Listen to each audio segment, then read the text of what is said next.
Ekspansi diri dan majulah bersama FKIP. Nah, langsung saja di sini saya akan menjelaskan tentang pengertian kurikulum. Nah, mendengar istilah kurikulum, sejenak perhatian kita tertuju pada rencana kegiatan belajar yang dilaksanakan seorang guru. Padahal, apa yang menjadi perhatian kita itu hanyalah bagian kecil dari apa sebenarnya kurikulum itu. Dalam banyak literatur, kurikulum diartikan sebagai suatu dokumen atau rencana tertulis mengenai kualitas pendidikan yang harus dimiliki oleh peserta didik melalui suatu pengalaman belajar. Pengertian ini mengandung arti bahwa kurikulum harus tertuang dalam satu atau beberapa dokumen atau rencana tertulis. Dokumen atau rencana tertulis ini berisikan pernyataan mengenai kualitas yang harus dimiliki seseorang peserta didik yang mengikuti kurikulum tersebut. Pengertian kurikulum pendidikan di sini mengandung makna bahwa kurikulum sebagai dokumen merencanakan kualitas hasil belajar yang harus dimiliki peserta didik, kualitas bahan, konten pendidikan yang harus dipelajari peserta didik. Yang kedua yaitu landasan filosofis pengembangan kurikulum. Menurut Nasution bahwa dalam penyusunan dan pengembangan kurikulum tidak terlepas dari aliran-aliran dalam filsafat, antara lain perennialisme. Perennialisme merupakan suatu aliran dalam pendidikan yang lahir pada abad ke-20. Perennialisme berasal dari kata perennial yang berarti abadi, kekal, atau selalu. Perennialisme lahir sebagai suatu reaksi terhadap pendidikan progresif. Pandangan perennialis bahwa pendidikan harus lebih banyak mengarahkan pusat perhatiannya pada kebudayaan ideal yang telah teruji dan tangguh. 2. Esensialisme. Esensialisme adalah pendidikan yang didasarkan kepada nilai-nilai kebudayaan yang telah ada sejak awal peradaban umat manusia. Esensialisme muncul pada zaman Rennialisme dengan ciri-ciri utama yang berbeda. Dengan progresisme, perbedaan yang utama ialah dalam hal memberikan dasar berpijak pada pendidikan yang penuh, fleksibel, terbuka untuk perubahan, toleran, dan tidak ada keterkaitan dengan doktrin tertentu. Esensialisme memandang bahwa pendidikan harus berpijak pada nilai-nilai yang jelas dan tahan lama dalam memberikan kestabilan, mempunyai tata aturan yang jelas. Nah, yang berikutnya progresisme. Progresivisme adalah suatu gerakan dalam perkumpulan yang didirikan pada tahun 1918. Aliran ini berpendapat bahwa pengetahuan yang benar pada masa kini mungkin tidak besar di masa mendatang. 4. Rekonstruktivisme. Kata rekonstruksionisme dalam bahasa Inggris rekonstruk yang berarti menyusun kembali dalam konteks filsafat pendidikan. Aliran rekonstruksionisme adalah suatu aliran yang berusaha merombak tata susunan lama dan membangun tata susunan hidup kebudayaan yang bercorak modern. Selanjutnya yaitu pengembangan kurikulum di Indonesia. Kurikulum merupakan alat untuk mencapai tujuan pendidikan sekaligus sebagai pedoman dalam pelaksanaan pendidikan. Pembaruan kurikulum bersifat menyeluruh bila mencakup perubahan semua komponen kurikulum. Menurut Sujana 1993-37 pada umumnya, perubahan struktural kurikulum menyangkut komponen kurikulum, yaitu yang pertama, perubahan dalam tujuan. Perubahan ini didasarkan kepada pandangan hidup masyarakat dan falsafah bangsa. Kedua, perubahan ini isi dan struktur perubahan ini meninjau struktur mata pelajaran. Mata pelajaran yang diberikan kepada siswa termasuk isi dari setiap mata pelajaran. Perubahan ini dapat menyangkut isi mata pelajaran, aktivitas belajar anak, pengalaman yang harus diberikan kepada anak, juga organisasi atau pendekatan dari mata pelajaran tersebut. 3. Perubahan strategi kurikulum. Perubahan ini menyangkut pelaksanaan kurikulum itu sendiri, yang meliputi perubahan teori belajar, mengajar, perubahan sistem administrasi bimbingan dan penyuluhan, perubahan sistem penilaian hasil belajar. Yang keempat yaitu perubahan sarana kurikulum. Perubahan ini menyangkut ketenagaan baik dari segi kualitas dan kualitas, juga sarana material berupa perlengkapan sekolah seperti laboratorium, perpustakaan, alat peraga, dan lain. Yang kelima yaitu perubahan dalam sistem evaluasi kurikulum. Perubahan ini menyangkut metode atau cara yang paling tepat untuk mengukur atau menilai sejauh mana kurikulum berjalan efektif dan efisien, relevan, dan produktivitas terhadap program. Lebih spesifik, Haryati 2008 menjelaskan bahwa setelah Indonesia merdeka, dalam pendidikan dikenal beberapa masa pemberlakuan kurikulum, yaitu kurikulum sederhana 1947 sampai 1964, pembaruan kurikulum 1968 dan 1975, kurikulum berbasis keterampilan proses 1984 dan 1994, dan kurikulum berbasis kompetensi 2004 dan 2006. Yang pertama, Rencana Pelajaran 1947. Kurikulum 1947, kurikulum ini dibuat tepat setelah 2 tahun peristiwa proklamasi kemerdekaan. Penamaan kurikulum ini awalnya masih menggunakan istilah Belanda, yaitu Replan, karena pada masa itu Indonesia berada dalam penolakan akibat agresi militer Belanda beserta sekutunya. Saat menciptakan kurikulum ini, pemerintah mencoba rancangan sistem pembelajaran untuk para pelajar di masa revolusi yang menekankan pada pembentukan karakter manusia.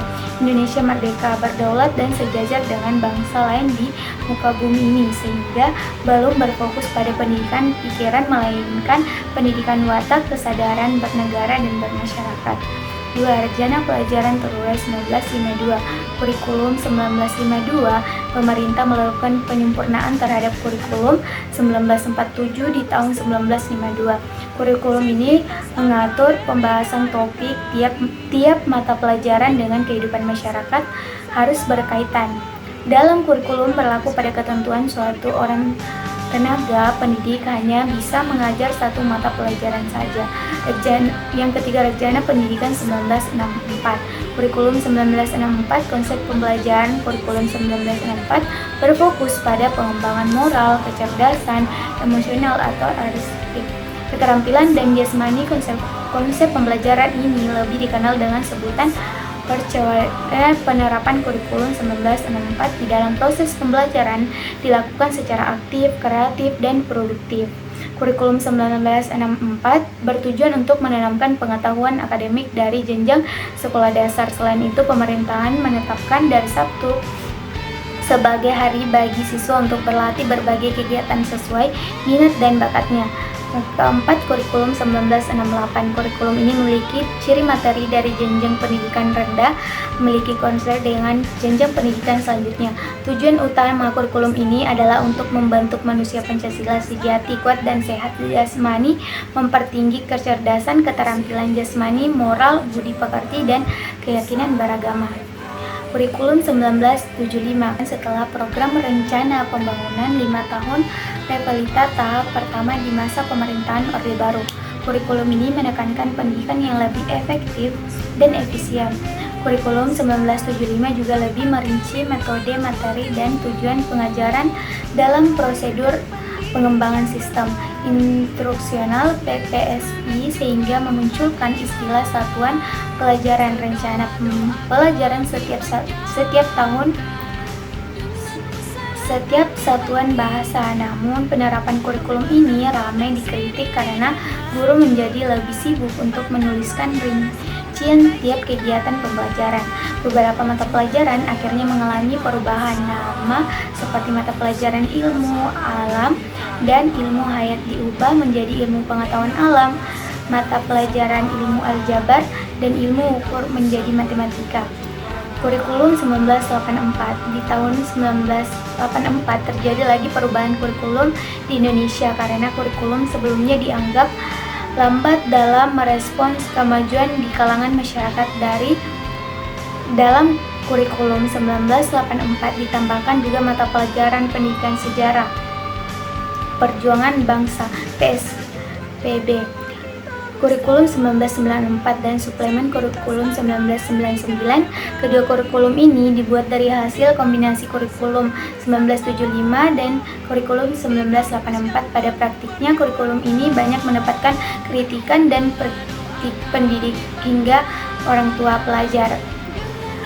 Kurikulum ini juga menambahkan mata pelajaran lokal seperti bahasa daerah, kesenian, keterampilan daerah, dan lain-lain.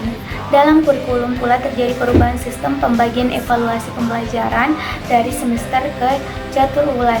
Selain itu terjadi perubahan singkatan nama SMP Sekolah Menengah Pertama menjadi SLTP Sekolah Lanjut Tingkat Pertama, serta SMA Sekolah Menengah Atas menjadi SMU Sekolah Menengah Umum. Mata pelajaran PSPB dihapus pada penerapan kurikulum ini dan penyusunan SMA menjadi 3 program, yaitu IPA, IPS, dan Bahasa. Kurikulum berbasis kompetensi KBK 2004. Setelah 10 tahun kurikulum 19 berjalan, kurikulum ini digantikan oleh KBK di tahun 2004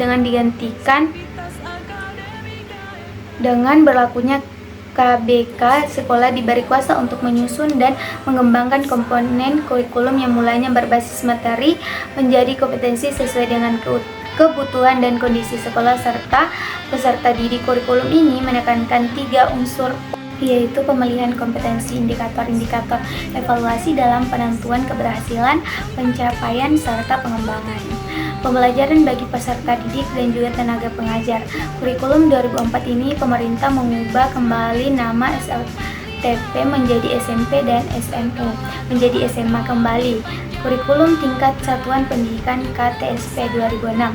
Kurikulum ini mulai digunakan sejak berlakunya Undang-Undang Nomor 20 Tahun 2003 tentang Sistem Pendidikan Nasional yang dijelaskan dengan lebih rinci dalam Peraturan Pemerintah Nomor 10 Tahun 2003. Meskipun kurikulum ini hampir mirip dengan KBK 2004, pemerintah hanya menetapkan standar kompetensi dan kompetensi dasar. Kemudian tenaga pengajar bisa mengembangkan stabilitas dan penilaian sesuai kondisi sekolah serta kebutuhan peserta didik di masing-masing daerah. Kurikulum 2013. Kurikulum 2013 merupakan kurikulum yang diterapkan pemerintah menggantikan KTSP 2006. Kurikulum ini menekankan pada pembelajaran berbasis kompetensi dan pendekatan saintifik. Tujuan kurikulum 2013 adalah membentuk siswa yang aktif, kreatif, inovatif, dan mampu menghadapi tantangan abad ke-21. Ada 4 aspek penilaian dalam K13 ini, antara lain aspek pengetahuan, keterampilan, sikap, dan perilaku. Kurikulum Merdeka. Nah, kurikulum Merdeka diperkenalkan oleh Kemdikbud pada bulan Februari 2022 sebagai langkah untuk mengatasi krisis pembelajaran learning krisis yang cukup lama. Selain itu, kondisi ini dipengaruhi akibat pandemi COVID-19 yang banyak mengubah proses pembelajaran tatap muka menjadi pembelajaran jarak jauh. Kurikulum ini fokus pada untuk mengasah minat dan bakat anak sedini mungkin sehingga peserta didik memiliki waktu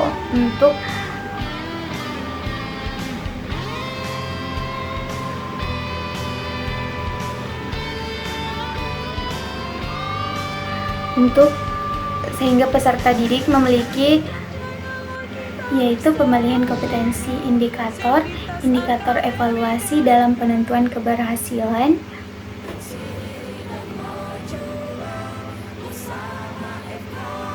yaitu pemilihan kompetensi, indikator evaluasi dalam penentuan keberhasilan, pencapaian, serta pengembangan pembelajaran bagi peserta didik dan juga tenaga pengajar. Kurikulum 2004 ini pemerintah mengubah kembali nama SLTP menjadi SMP dan SMU menjadi SMA kembali. Kurikulum Tingkat Satuan Pendidikan KTSP 2006. Kurikulum ini mulai digunakan sejak berlakunya Undang-Undang Nomor 20 Tahun 2003 tentang Sistem Pendidikan Nasional yang dijelaskan dengan lebih rinci dalam Peraturan Pemerintah Nomor 10 Tahun 2003. Meskipun kurikulum ini hampir mirip dengan KBK 2004, pemerintah hanya menetapkan standar kompetensi dan kompetensi dasar. Kemudian tenaga pengajar bisa mengembangkan stabilitas dan penilaian sesuai kondisi sekolah serta kebutuhan peserta didik di masing-masing daerah. Kurikulum 2013. Kurikulum 2013 merupakan kurikulum yang diterapkan pemerintah menggantikan KTSP 2006. Kurikulum ini menekankan pada pembelajaran berbasis kompetensi dan pendekatan saintifik. Tujuan kurikulum 2013 adalah membentuk siswa yang aktif, kreatif, inovatif, dan mampu menghadapi tantangan abad ke-21. Ada 4 aspek penilaian dalam K13 ini, antara lain aspek pengetahuan, keterampilan, sikap, dan perilaku. Kurikulum Merdeka. Nah, kurikulum Merdeka diperkenalkan oleh Kemendikbud pada bulan Februari 2022 sebagai langkah untuk mengatasi krisis pembelajaran learning krisis yang cukup lama. Selain itu, kondisi ini dipengaruhi akibat pandemi COVID-19 yang banyak mengubah proses pembelajaran tatap muka menjadi pembelajaran jarak jauh. Kurikulum ini fokus pada untuk mengasah minat dan bakat